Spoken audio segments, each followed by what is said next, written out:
আজকে হচ্ছে আমাদের বন্ধু রাজুর জন্মদিন। এই হচ্ছে রাজু।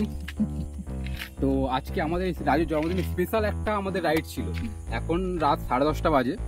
তো সারাদিন খুব একটা প্ল্যান ছিল না এই ভিডিওটা রেকর্ড করা, কিন্তু লাস্টে মনে হচ্ছে এখন ভিডিও রেকর্ড করি। যাই হোক আমরা বাড়ি থেকে এখন 85 কিলোমিটার দূরে আছি। এখন আমরা বাড়ি ফিরতে কত রাত হবে জানি না। তো আজকে আমার অনেকদিন পর আমরা সব বন্ধুরা এক হয়েছি। এইটা সুমিত, এটা সাধন, এই যে আছে সুমন, আর এই যে বার্থডে বয় রাজু। তো আমরা এমন একটা জায়গায় দাঁড়িয়ে আছি, ফ্ল্যাশ অন না করে। তো তোমরা দেখতে পাচ্ছ এমন একটা জায়গায় দাঁড়িয়ে, চারিদিকে পুরো অন্ধকার।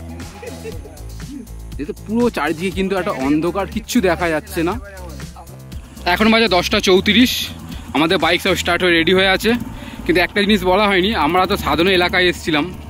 তো আমরা এখান থেকে সাধনকে ছেড়ে দিচ্ছি বাড়ি যাওয়ার জন্য। আমরা যাবো আমাদের অন্য রুটে। তো সাধন ভাই তুই বাড়ি যা, বাকি আমরা 4 জন যাচ্ছি আমাদের বাড়ির দিকে। याद रखना।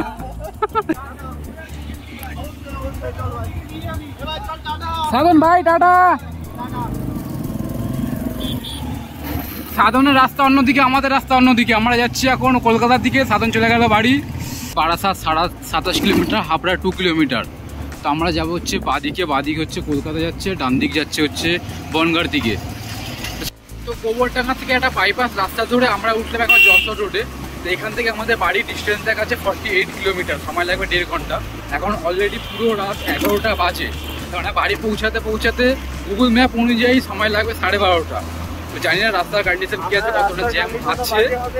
হ্যাঁ, এবার রাস্তায় যেহেতু যত রাত বাড়বে লরির প্রেসার তত বাড়বে। কি অবস্থা হবে, কখন বাড়ি যাবো জানি না। তো যাই হোক, রাস্তা আবার টিফিনও করতে হবে আমাদের, রাতের ডিনারটা রাস্তা কমপ্লিট করতে হবে। দেখা যাক কখন কি হয়। রাস্তাতে যেতে যেতে দেখতে পেলাম বাচ্চার বিরিয়ানি, সেই ইউটিউবে প্রচণ্ড ফেমাস। তো দেখি এখানে কোনো আমাদের খাবার রাতে হয় কি না। তো বাচ্চার বিরিয়ানির দোকানে সমস্ত বিরিয়ানি শেষ হয়ে গেছে, তাই আমাদের কপালে বাচ্চার বিরিয়ানি জুটলো না।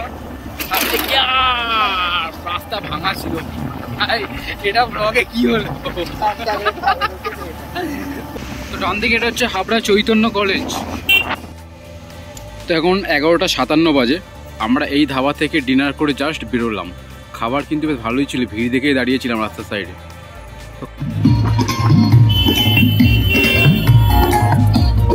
প্রায় মধ্যমগ্রাম পর্যন্ত চলে এসেছি।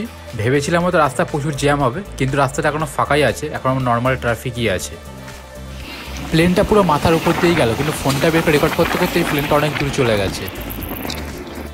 তো এখন আমরা দাঁড়িয়েছি এয়ারপোর্টের কাছে। যে প্যাকেজের দেখা যাচ্ছে এটা হচ্ছে এয়ারপোর্ট ওয়াচ টাওয়ার। আর আমরা এই ওভারব্রিজের উপর দাঁড়িয়ে আছি 4 জন।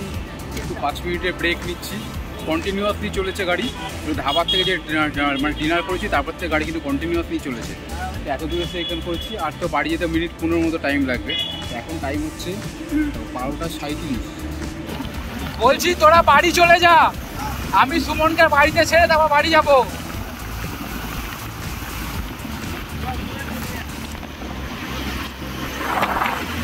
তো সুমনও চলে এসছে ওর বাড়িতে, এক্ষুনি বাড়িতে ঢুকে যাবে। এখন হচ্ছে রাত 1:03 বাজে।